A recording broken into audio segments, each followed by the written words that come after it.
بسم اللہ الرحمن الرحیم۔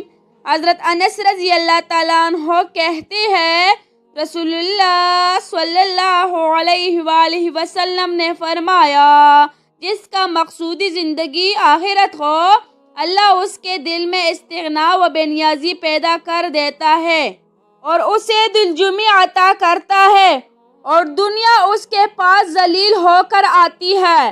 اور جس کا مقصودی طلب دنیا ہو، اللہ تعالیٰ اس کی محتاجی اس کی دونوں آنکھوں کے سامنے رکھ دیتا ہے اور اس کی جمع خاطر کو پریشان کر دیتا ہے، اور دنیا اس کے پاس اتنی ہی آتی ہے جو اس کے لیے مقدر ہو۔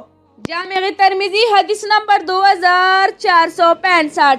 ابو ہریرہ رضی اللہ تعالیٰ عنہ کہتے ہیں کہ نبی کریم صلی اللہ علیہ وآلہ وسلم نے فرمایا، اللہ تعالیٰ فرماتا ہے، ابن آدم تو میری عبادت کے لیے یکسو ہو جا، میں تیرا سینہ استغنا و بے نیازی سے بھر دوں گا اور تیری محتاجی دور کر دوں گا، اور اگر تو نے ایسا نہ کیا تو میں تیرا دل مشغولیت سے بھر دوں گا اور تیری محتاجی دور نہ کروں گا۔